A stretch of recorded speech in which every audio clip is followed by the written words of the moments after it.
여러분들 오늘 우리에게 주신 하나님의 말씀 요한계시록 4장 14절로 22절에 있는 이 말씀을 가지고 함께 은혜를 나누고자 합니다. 오늘 그 본문 말씀을 여러분들 성경 말씀을 통해서 보시고 또 들으셔서 아시겠지만은 라오디게아 교회에게 하신 그러한 계시록에 나오는 그 묵시의 말씀입니다. 이 요한계시록에는 7교회가 나오는데 그 7교회에 대한 평가 혹은 그 교회에 대한 그러한 그 예언의 말씀인데 유독 이 라오디게아 교회에게 하시는 묵시의 말씀 안에는 조금 책망하는 그러한 말씀들이 나옵니다. 라오디게아 교회가 어디 위치하는가 하면은 지금의 터키에 그 위치하는 그러한 교회, 그러한 곳이라고 합니다. 그 당시에 라오디게아의 그 지역은 굉장히 그 상업이 발달된 또 교통의 요지였고 동서 문화가 이렇게 만나는, 물론 그 터키 자체 소아시아 교회가 대부분 그렇지만은 특히 이 라오디게아 교회의 위치는 그야말로 동서 문화가 교류하고 만나는 그러한 곳. 그래서 그 히람 문화가 내려오고 또 아시아의 문화가 서로 만나는 그러한 곳이라고 합니다. 문화가 만난다라고 하는 것은 상업이 굉장히 그 빈번하게 일어났던 그러한 곳이죠. 시장이 발달되는 그러한 곳일 겁니다. 그러다 보니까 거기에 사는 많은 사람들은 물론 복음을 받아들이고 교회를 형성하고 하기는 했지만은 그러나 아직은 좀 성숙하지 못한 또 잘 알지 못하는 그런 교회입니다. 불과 그 초대 교회의 역사가 얼마 되지 않았을 그때이기 때문에 그때 제대로 무슨 성경 교육을 받았겠습니까? 뭐 있겠습니까? 별로 그런 것이 없었어요. 잘 알지를 못했을 겁니다. 그렇기 때문에 더욱 그랬는지 이 라오디게아 교회에게 하신 그 말씀 중에는 제일 먼저 내가 차지도 않고 덥지도 않는구나. 너희들 그 정체성이 도대체 뭐냐? 믿는 사람이냐? 안 믿는 사람이냐? 너희가 그 복음을 받아들인 그리스도인이냐? 아니면 이스라엘의 전통적인 그러한 그 유대교에 속한 사람이냐? 너희가 시랍 철학을 신봉하는 사람이냐? 아니면 아시아적인 그러한 동양의 그러한 그 정신 문화를 가지고 있는 사람이냐?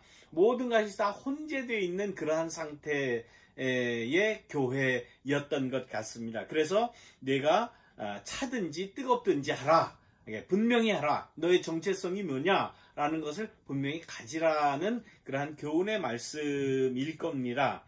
물론 그 지역적으로 상업이 굉장히 많이 발달되었고 그 물류가 이제 다 모이는 그러한 곳이기 때문에 부에 대한 부자로 잘 살아야 된다고 하는 그러한 욕구가 더 많았을 겁니다. 왜 그렇습니까? 다른 문명을, 히랍 문명을 접했기 때문에. 그래서 발달된 문화, 발달된 문명, 또 거기에서 오는 그 재화의 풍부함, 이런 것에 대한 동경이 굉장히 많았는가 봅니다.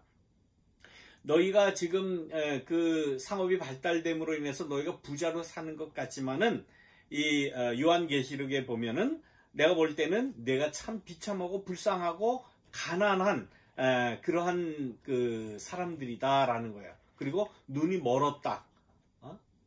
눈이 멀는데 어느 정도로 눈이 멀었느냐? 자기가 벌거벗은 줄도 모르고 창피한 줄도 모르고 눈이 멀어 있구나. 이게 정신을 차리지 못했다는 그러한 거죠. 그래서 이 성경의 말씀은 내가 너희에게 말한다. 너희가 부를 원하거든, 진정한 그 부를 너희가 원하거든 나에게서 그 불로 정련된 금을 사라. 그러니까 제대로 된 그 생각을 가지라 하는 그러한 말씀이겠죠. 또 내가 벌거벗은 그 수치를 가리려면은 하얀 옷을 입어라. 흰 옷을 입어서 그 부끄러움을 가려라 하는. 그 당시 이 라오디게아 그 지방 그 근처에는 목화 농업이 굉장히 발달됐다고 합니다. 그래서 그 면옷, 아주 그 부드러운 그 코튼 소재의 옷이 이 라오디게아 이 지방에서 많이 생산이 됐다 그래요. 그래서 로마의 그 귀족들도, 로마의 원로원 귀족들도 그들이 입는 하얀 옷을 이곳에서 맞추어서 입었다는 그런 기록도 있습니다. 그러니까 굉장히 화려한 데죠. 그러니까 너희들이 눈으로 보는 좋은 옷들 뭐 이런 거 좋은지는 알고 있지만 부끄러움을 모른다. 그러면서 은유적인 표현으로 흰 옷을 사서 내 부끄러움을 가려라. 이렇게 말씀을 하시는 거예요. 여담입니다만 지금도 남자 양복 중에 제일 최고의 그 양복 기술이 터키 사람들이 가지고 있습니다. 그래서 터키에서 아마 대부분의 유명 브랜드 남자 양복을 거기서 만든다고 그래요. 무슨 뭐 여담입니다만은 그리고 또 내가 눈을 뜨고 본다고 하지만은 너는 올바른 것을 보지 못한다. 그러니까 안약을 사서 안약을 눈에 발라서 올바른 걸 봐라. 올바른 걸 보고 올바른 인식을 하고 올바른 판단을 하고 그리고 올바른 자기 정체성을 가져라. 신앙에 있어서 물론 뭐 모든 생활이 다 그렇지만은 신앙에 있어서 그렇게 하라라고 말씀을 하시는 겁니다. 그리고 이제 맨 마지막에 무슨 말씀을 하시는가 하면 보아라. 20절 말씀에 이렇게 말씀하죠. 보아라. 내가 문 밖에 서서 문을 두드리고 있다. 누구든지 내 음성을 듣고 문을 열면 나는 그에게로 들어가 그와 함께 먹고 그는 나와 함께 먹을 것이다. 이게 소위 우리가 예수님을 생각하고 예수님으로 인식을 하고 이 말씀을 주로 받아들이지 않습니까? 맞는 말씀이라고 생각을 합니다. 예수님께서 지금 문 밖에서 문을 두드린다라고 하는 그러한 말씀이에요. 전통적인 그러한 그 신개념, 뭐 하나님에 대해서 생각을 한다든가, 뭐 예수님에 대해서 생각을 한다든가, 뭐 교회를 빗대어서 생각을 해도 하나님은 신적인 존재, 하나님 또 뭐 예수님, 성령님 이런 분은 어디에 존재한다고 우리가 생각을 합니까? 성전 안에 교회 안에 계시다고 우리는 그렇게 지금까지 막연하게 생각을 해왔습니다. 이건 막연한 건 아닙니다. 옛날부터 그렇게 이 유대교에서 그 야훼 종교가 그렇게 시작을 했어요. 처음에 시작할 때 성막으로부터 시작됐습니다.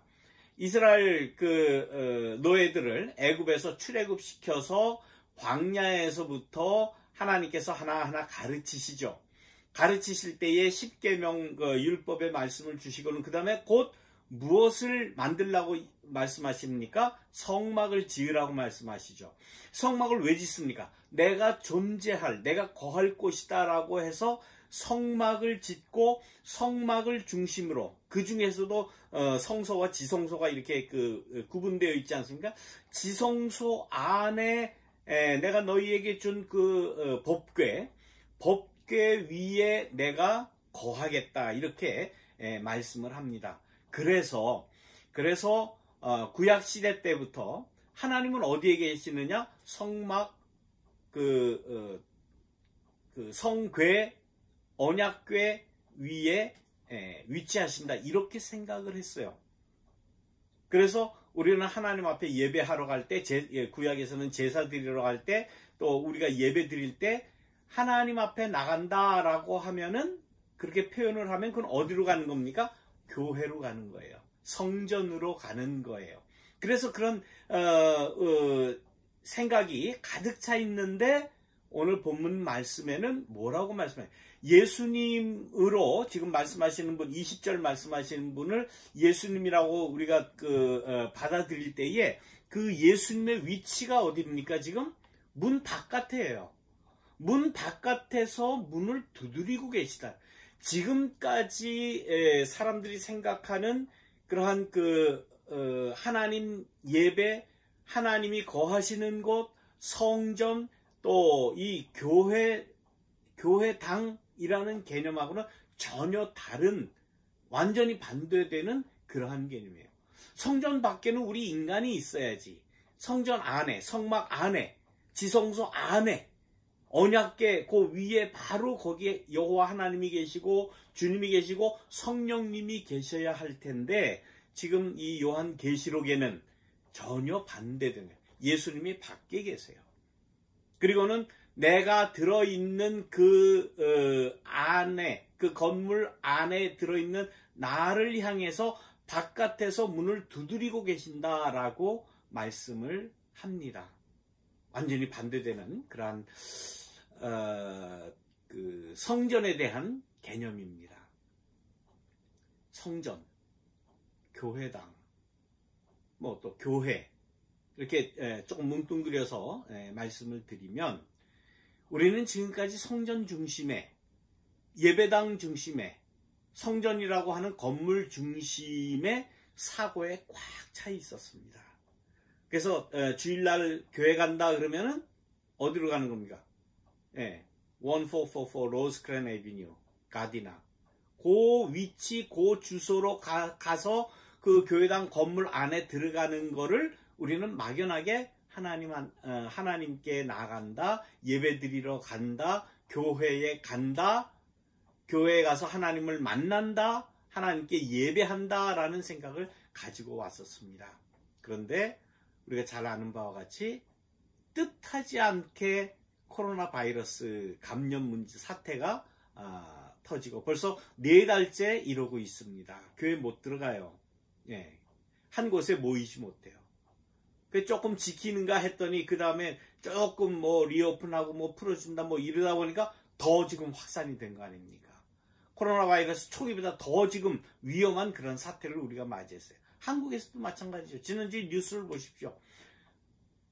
코로나 바이러스가 퍼지는, 뭐 한국에서는 뭐 처음에 신천지로부터 이제 시작이 되고 그랬지만은 요즘에는 어떻게 됩니까? 교회를 매개로, 뭐 요즘엔 교회도 아니에요. 성당도 성당도 마찬가지고 불교의 절도 마찬가지예요. 종교적인 그러한 그 이유로 모이는 곳마다 지금 바이러스로 인해서 확산돼요. 우리가 지금까지 가지고 있던 하나님이 계신 곳, 아니 하나님이 계신데 왜 그 병균이 거기서 이렇게 들끓고 번지고 난리가 납니까? 그렇다고 교회라고 병균이 뭐 피해갑니까? 그런 거 아니잖아요. 우리 믿는 사람들, 하나님 믿는 사람들, 교회 가서 예배한다, 교회 가서 하나님을 만난다, 교회 가서 충성 봉사한다, 뭐 이러한 그 개념을 막연하게 가지고 있던 사람들의 생각을 이제는 바꿔야 돼요. 소위 말하면 이게 패러다임 시프트라고 그러죠. 가지고 있는 인식을 바꾸지 않으면은 여기서 이제 앞으로 살아남을 수가 없는 거예요.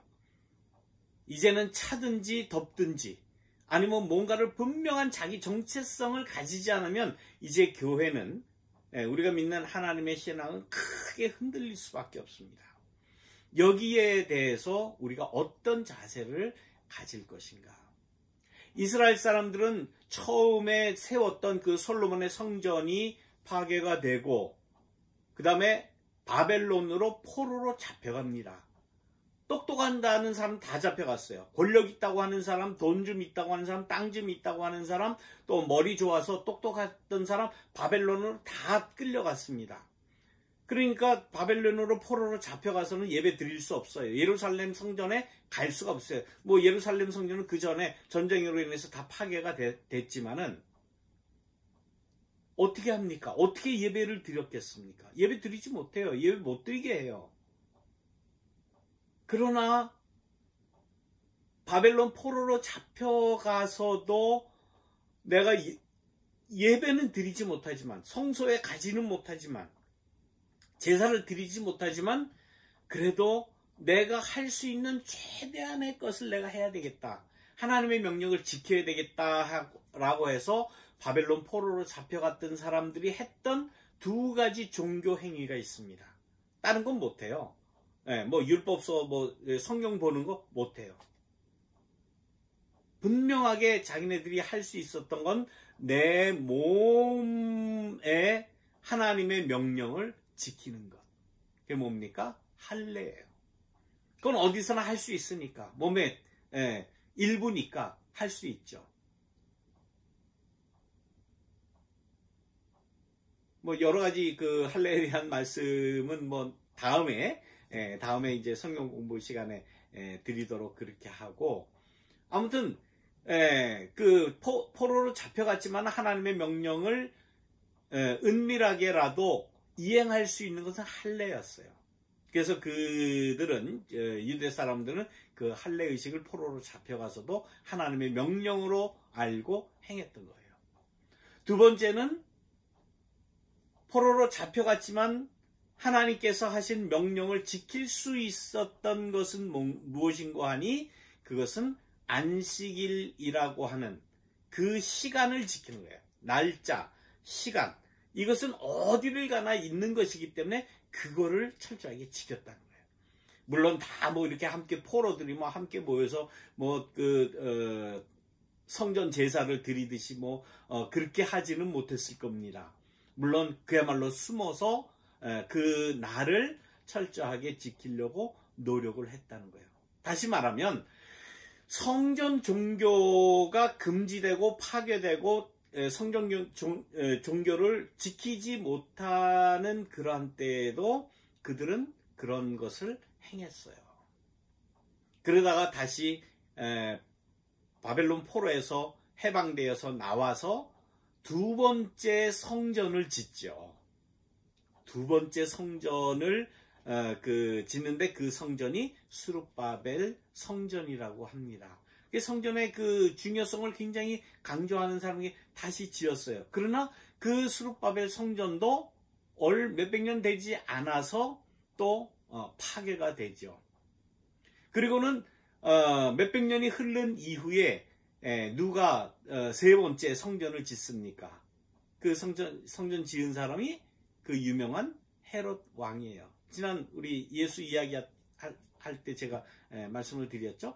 세 번씩이나 두 번씩이나 성전을 잊어버리고 세 번째 이 헤롯의 성전을 40몇 년 동안 지어가지고 화려하게 짓는데 그 감격이 어떻겠습니까? 성전을 잃어버렸다가 무너지고 스룹바벨이 다시 세웠다가 또 무너지고 이제 세 번째 짓는데 좀 잘 지어야지 해가지고 헤롯이 엄청난 예산을 들여서 그 성전을 짓는데, 그 성전을 보고 예수님이 하신 말씀이 저거 돌 하나 위에 돌 하나 남지 않고 다 무너질 것이다 라고 말씀을 하신 거예요. 너무나 야속한 말씀 아닙니까? 정말 성전을 잘 아름답게 지어서 우리 하나님 앞에 바치고 영광 돌리고 뭡니까 그 봉헌식을 하나님 앞에 드리자 뭐 이래도 지금 현찮을 때인데, 저주하다시피 돌 위에 돌 하나 남지 않고 다 없어질 것이다 라고 예수님이 말씀을 하셨다는 겁니다. 이 예수님의 복음을 믿는 사람들에게 너희가 진정으로 하나님 앞에 예배드리는 것은, 너희가 그렇게 성전을 사모하고 한다고 하지만은 예수님은 성전 자체를 인정을 하지를 않으셨어요. 강도의 구렬로 만들고 하나님의 집을 강도의 구렬로 만든다 이렇게 하시면서 아주 반성전적인 그러한 행태와 그런 말씀을 하셨어요. 또 우리가 잘 아는 사도 바울 같은 경우에도 뭐라고 말씀하셨습니까? 오늘 예배 처음 시작할 때 제가 성경 봉독한 그 말씀입니다. 고린도전서 3장에 있는 말씀. 여러분들은 당신들 자체가 성전인 것을 깨닫지 못합니까? 당신들 자체가 성전이야. 당신들 자체 안에 하나님이 살아계셔. 당신들 마음속에 성령님이 거하시는 곳이야 라고 분명하게 말씀을 합니다. 우리 기독교 신앙, 그리스도교 신앙에서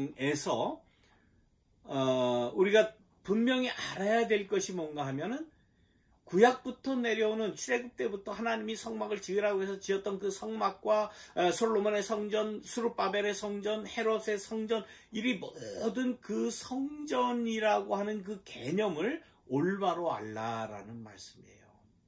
우리 지금 예배당에 들어가지 못합니다. 우리는 교회 가서 마주 보면서 웃으면서 찬양하면서 같이 밥 나눠 먹으면서 이야기하면서 얼마나 좋았습니까?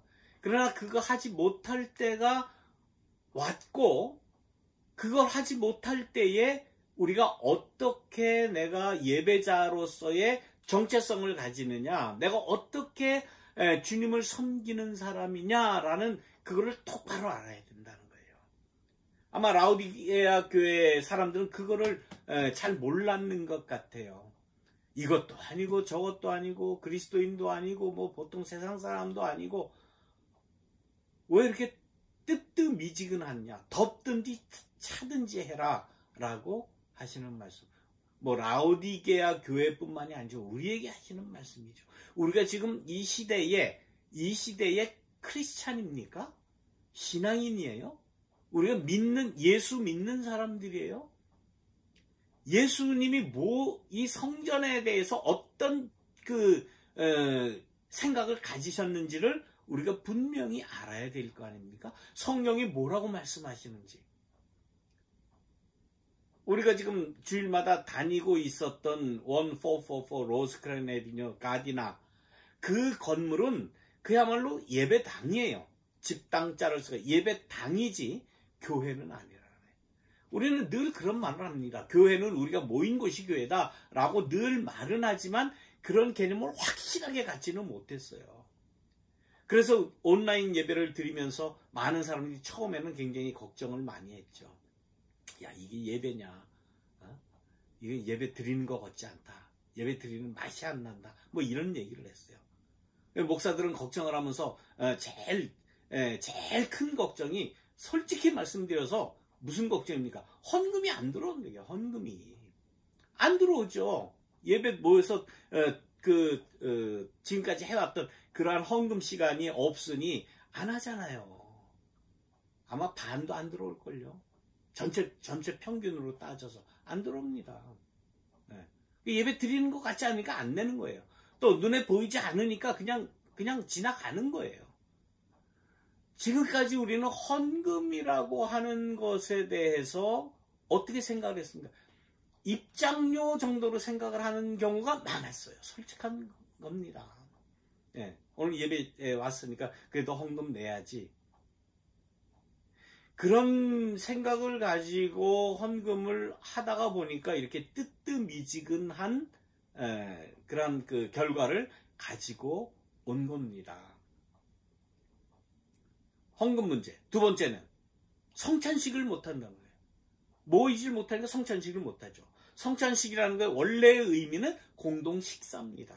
밥상 공동체를 이루는 거예요. 함께 먹어야 돼요. 근데 그게 안 되는 거예요. 제가 저희 딸이 다니는 샌디에고의 리디머 교회라고 굉장히 큽니다. 한 1,500명 다민족 교회인데 젊은이들만 나가는. 성찬식을 못하니까 어느 한 주일날은 이렇게 그룹으로 짜서 오늘은 뭐 이런 그룹 저런 그룹 교회 파킹장에 오십시오. 그래서 드라이브인 처치를 하더라고요. 드라이브인 서비스를 하는데 그날 성찬식을 했는가 봐요. 그래서 동영상을 찍어서 보낸 걸 봤는데 한 사람이 그 성찬 나눠준 뭐 장로님이신지 누군지 아무튼 이렇게 그릇에 담아가지고는 캡슐 같은데 이렇게 은박으로 된 캡슐 안에 포도주 담근 걸 모아서 또 그걸 제조를 했는가 봐요. 그것을 들고 다니면서 집게로 윈도우 내리면 차 가까이 와가지고 그걸 하나씩 이렇게 나눠주면서 성찬식을 하는 걸 봤어요. 성찬식을 못한다. 그런데 우리가 지금까지 정말 성찬식에 대한 절실한 주님의 몸을 내 안에 모시고 주님의 삶을 나의 삶에서 펼쳐지게 하는 그 성찬에 그 함께 모여서 진정한 그러한 성찬의 진정성을 우리가 지금같이 이렇게 심각하게 생각을 했습니까? 그렇게 하지 못했죠. 물론 아쉬움이 많습니다. 예배를 제대로 드리지 못하는, 성찬식도 드리지 못하고 헌금도 제대로 하지 못하는 이러한 상황이 오리라고는 생각을 안 했는데 이런 상황을 만나버렸어요. 유대인들은 성전 제사를 드리지 못하고 포로로 잡혀갔을 때에 자기의 몸을 베어서 할례를 행함으로써 하나님의 뜻을 내가 지키겠다, 받겠다라고 하는 그런 의지를 그 사람들은 불태웠었어요. 안식일만큼은, 이 시간만큼은 어딜 가나 있는 거기 때문에 요거는 우리가 분명하게 지켜야 되겠다라고 해서 지켰어요. 그러면서 포로로 잡혀가서 거기에서 자기네들이 가지고 있던 그러한 기억과 자기네들이 들었던 구전되어 내려왔던 조상들의 그 신앙을 적어가기로 시작한 거예요. 그것이 구약 성경입니다. 그때의 창세기, 출애굽기, 레위기, 민수기, 신명기 쭉 역사서가 다 그때에 쓰여지고 그때에 모아지고 그때에 편집되었던 거예요. 이러한 때에도 코로나 바이러스 이때도 우리가 할 수 있는 게 있습니다.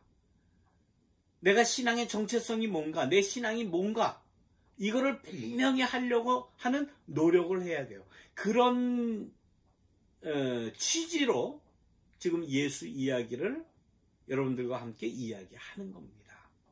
물론 지금 날이 좀 더워서 이제 방학 좀 하고 다시 정비를 해서 조금 더 아주 그 에센셜한 그런 그 아주 그 인텐시브 코스로 제가 지금 준비를 하려고 하는데, 이러한 때에서 그거 하면 뭐 하겠어요? 어떤 사람들은 그런 얘기 합니다. 야, 교회 안 가고 이렇게 온라인으로 하니까 좋네. 뭐 교회 가려면 뭐 차려 입고 뭐 다 꾸미고 뭐 차 타고 가고 그 했는데 한두 주 하고 지금 4달 지나고 이렇게 하다 보니까 괜찮네. 괜찮다고 하는 게 편하네. 뭐 헌금 뭐 좀 익스큐즈 해도 되고, 뭐 오면은 그 시간에 보면 보고 안 하면 또 많은 거지 뭐. 누가 뭐라 그래? 좀 외람된 말씀입니다만은 편하다라고 느끼고 실제로 그렇게 이야기하는 사람들이 많이 있어요. 여러분들은 어떠십니까? 제가 여러분들 뭐 이렇게 질책하거나 뭐 이렇게 부정적으로 하려고 그런 거 아니에요. 저도 다 모든 거 다 들어요. 다 느껴요. 똑같은 마음입니다. 사람들은 아쉬움도 있지만 한편으로는 이거 괜찮네, 편하네 라는 느낌도 있어요. 그게 중요한 게 아니라 내 신앙의 정체성이 뭐냐. 이러한 코로나 바이러스로 교회를 못 가고 만나지 못하고 어떻게 할 거냐, 내가 어떤 정신으로 살아갈 것이냐라는 것을 분명히 해야 된다라고 말씀을 합니다. 그러면서 라오디게아 교회 성도들한테 마지막으로 이야기합니다. 귀 있는 사람들은 이 말씀을 들을지어다. 귀가 있는 사람은 성령이 교회들에게 하시는 말씀을 들어라 라고 분명히 말씀을 합니다. 우리에게 큰 책임과 부담을 주는 말씀이에요. 교회 다니면서 부담되는 것만큼 싫어하는 거 없죠. 부담되는 게 싫다. 무슨 직분을 좀 감당해 줘. 난 그런 거 안 해. 부담되는 거 싫어. 뭐 교회 뭐 하는데 조금 뭐 도네이션 하시고 좀 헌금도 좀 부탁할 때가 있잖아요. 그럼 부담 주지 마. 부담 가는 거 싫어. 라오디게아 교회에게 성령은 분명히 말씀을 합니다. 성령이 교회에게 하시는 말씀을 귀가 있는 자들은 들어. 의식이 있는 사람들은, 신앙이 제대로 올바로 베낀 사람들은 들어라 라고 엄중하게 말씀을 하십니다. 우리가 코로나 바이러스 이 사태를 맞이하면서 앞으로 우리가 어떻게 신앙인으로서의 자리매김을 할 것인가. 여기에 여러분들 더 큰 마음을 두시고 신앙생활 하시기를 바랍니다. 아마 앞으로 당분간 이 코로나 시대에 우리가 어떻게 신앙인으로서 살아갈 수 있을까 하는 문제를 말씀을 드리고자 합니다. 여러분들의 그 신앙생활에 큰 도움이 되시기를 간절히 바랍니다. 이 시간 말씀을 생각하시면서 여러분들 묵상기도 드리시기를 바랍니다. 묵상기도 후에 제가 앞으로 있을 그 헌금을 위한 기도를 우리가 함께 드리도록 하겠습니다.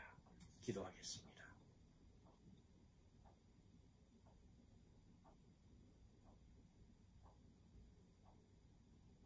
사랑과 은혜가 충만하신 하나님, 덥지도 않고 차지도 않고 이것도 아니고 저것도 아닌 자기 정체성을 알지 못하는 우리의 신앙생활 주님 용서하여 주시고, 약을 사서 눈에 바르고 부끄러움을 감추려거든 흰 옷을 걸치라고 하신 말씀, 또 부유하게 되려거든 불에 정련한 금을 내게서 사라고 하신 그 말씀을 우리가 잘 깨달아 우리의 신앙의 정체성이 무엇인지, 무엇을 믿는지, 어떻게 믿어야 되고 어떻게 교회를 이루어 가야 될지를 분명히 잘 깨닫는 저희들로 인도하여 주시옵소서. 이 시간 주님 앞에 우리의 정성을 드립니다. 교회에 나가지는 못하지만은 그러나 우리가 정성된 마음으로 하나님 앞에 우리의 귀한 헌금을 드립니다.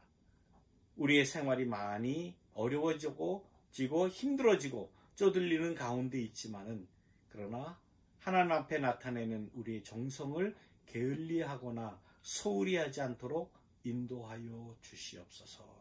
바치신 손길 위에 주님께서 은혜와 축복을 허락하시고 간절히 바라는 우리의 기도를 주님께서 들어 응답하여 주시옵소서. 감사드리며 예수님의 이름으로 기도드리옵나이다.